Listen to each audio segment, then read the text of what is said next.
What's up, everybody? How's everybody doing? I ran into the person who made this, Welcome to the hobby with Cage. and he was like, "You don't use it." I use part of it. I use some of it. Oh, it's so funny, so funny. What's up, everybody? Hobby with Cage, episode 239.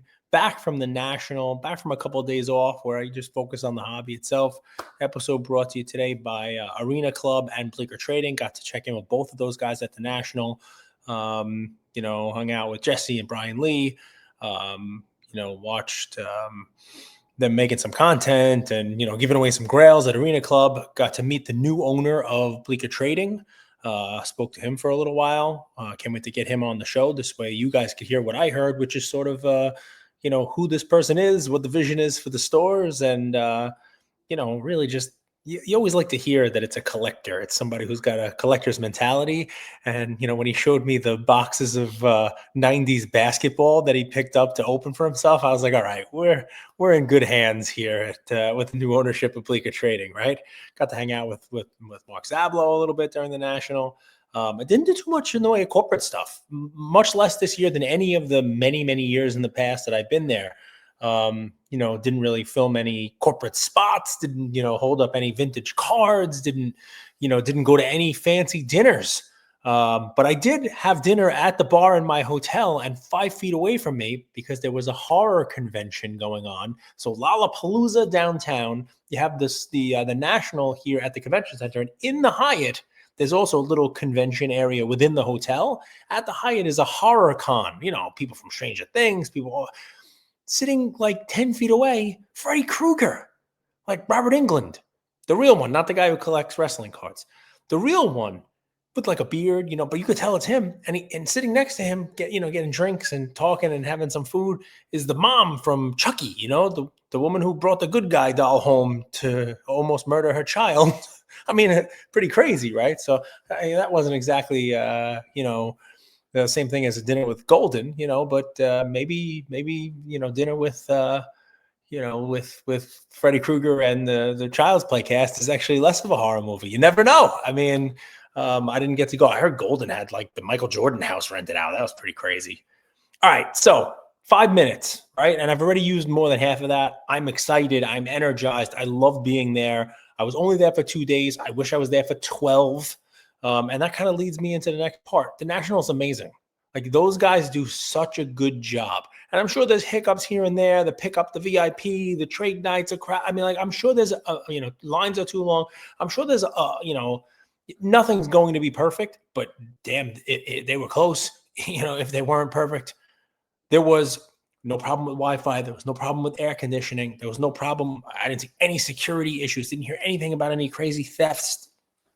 If you did, let me know. There was room to walk. So it was spaced out. And, a lot of people are like, wow, it's so big. It's so big. But one of the things you get with, spreading it out as wide as they did is walking space. You were able to walk. I didn't really, bang into anybody the whole time. Maybe one person. I mean, the weekend, Saturday was probably much more crowded. But, Thursday, Friday, a lot of people there. Room, you can get to the tables, you can see what was going on, you can see all the stuff. And I'm sure they have a record. I don't know if they've tallied up the people. I'm sure there's a record, amount of people who have gone there. But it had me thinking, right? I mean, it's Chicago the next couple of years, it's Detroit. I mean, they always have stuff in the middle of the country to make it easier for, the coasts to get out there. I wonder if instead of having, one national a year and getting 100,000 people to go to it, I wonder if it makes more sense to have 2 a year, one on the East Coast somewhere and one on the West Coast somewhere.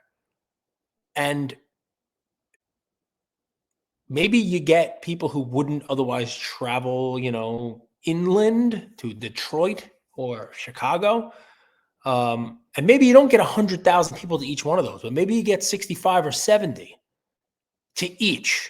So now instead of having 100 at one, you're getting 150 in the 2 combined. And maybe it's not as crazy and you don't have to force everybody in there into one space. And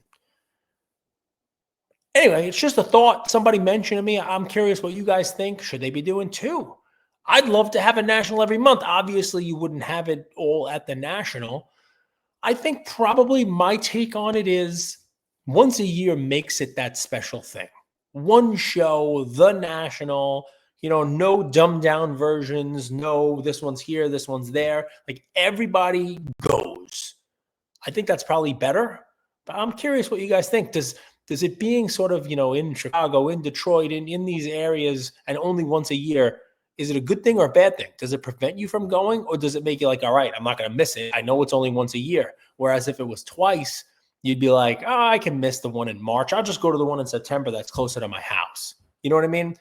I'm curious what you guys think in the comments. I will tell you, I could probably do 10 episodes about this, and I try to keep these to 5, but I'm gonna stretch this so I can give you 2 minutes of kind of like my thoughts on the national. I loved it. I had a great time. I had a great time hanging out with people. I did not buy a single card. Yeah, you heard that right. I did not buy a single card while I was there. I bought some wax, hundreds of dollars worth of wax, a lot of wax. I brought home several boxes for Ian to open. He opened them all immediately. We didn't get anything good. Steel City got my money. We didn't get any good cards, but that's just the way it goes. Some Pokemon, some Leaf, some basketball, some Topps Chrome, some soccer. I mean, just like a variety assortment for him to open and just have some fun with. I brought home some UFC stuff. Actually got a decent hit in the UFC one, a decent autograph.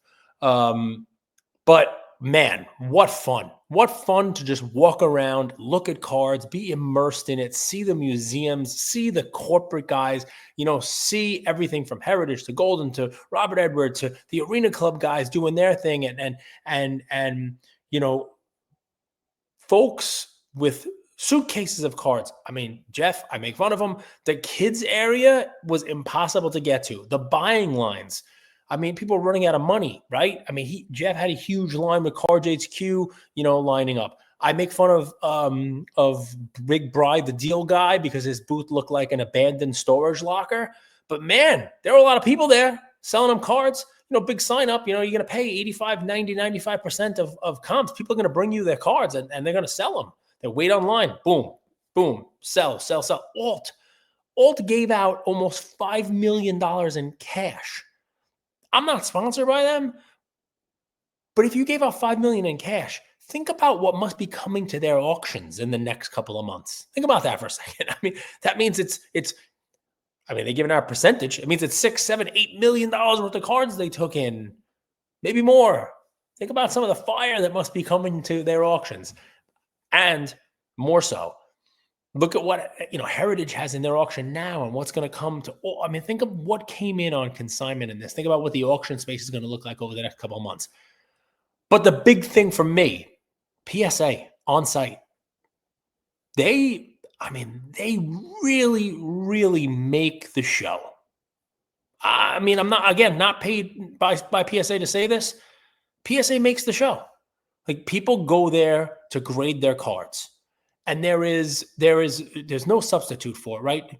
For many, many reasons, that on-site PSA grading is just, it's magic.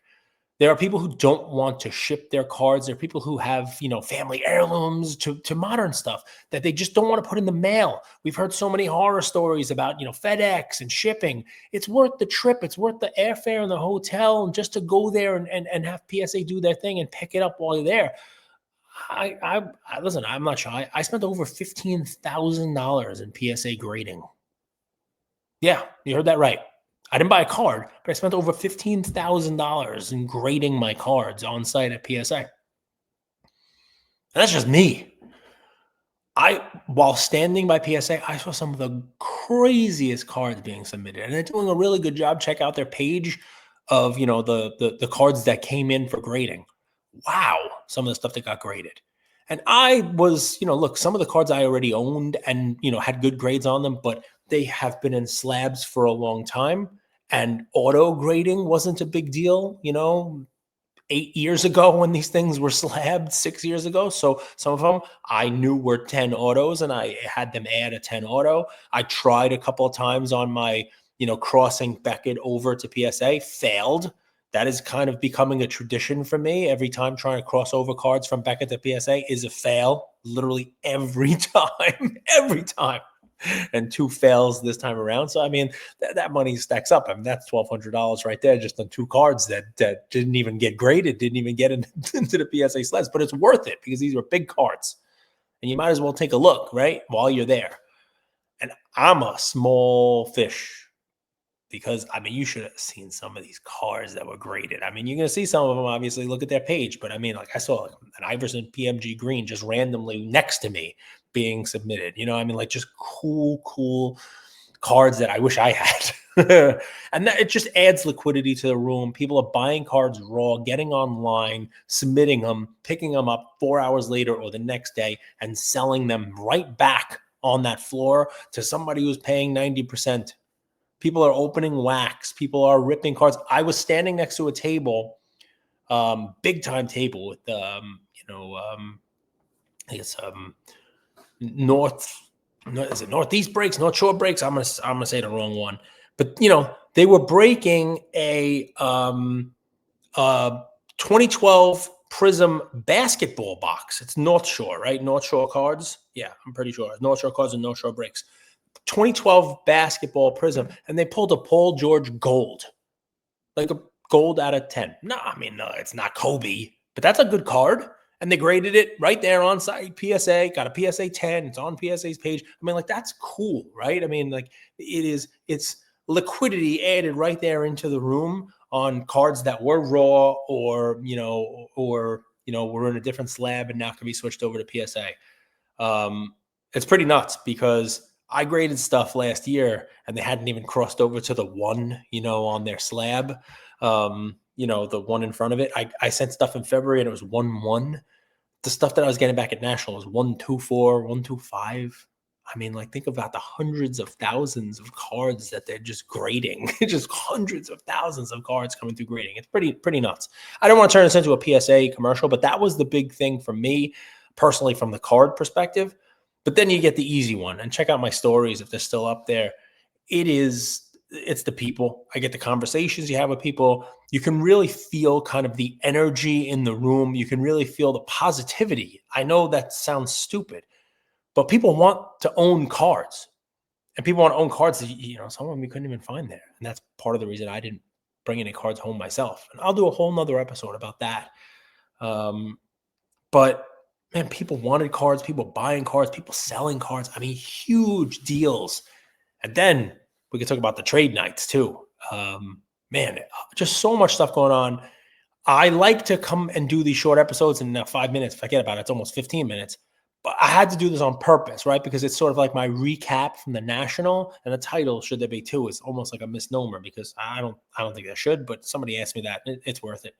I feel more confident in the space coming back.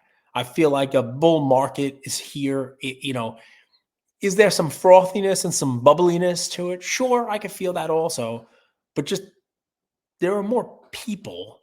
There are more educated people. There are more people looking for the right stuff.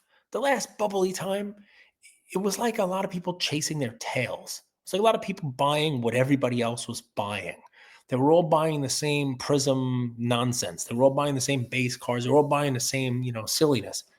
Not so much this time. I mean, almost everyone I spoke to had a target card they were looking for, or 3 or 4. They were nuanced. They were, looking for a specific sport, a specific card, a specific type, an on card, or a patch auto, or a soccer this, or I'm looking to grab an Alcaraz card. Very, a little more research being done. Like I said, a little more nuance to it. Just a different kind of vibe than, the frothy Nationals of years past. And if I had some questions going in about sort of like, is it bubbly? Is it frothy? I still would say yes, but it's different. And I'll try to do episodes, as many as I can, because I got way more stuff to talk to you guys about. I could probably do 3 hours right now. And maybe I'll come on later today if I have some time, take 15 minutes to do a second episode just while stuff's fresh in my brain. If I saw you there, it was awesome seeing you. If you were there and I didn't see you, I'm sorry. We will make it happen next time. If you didn't go, I'll see you at the next one. And that Thank you for listening to The Hobby with Cade. Brought to you by Palika Trading and Arena Club. I'll talk to you guys soon.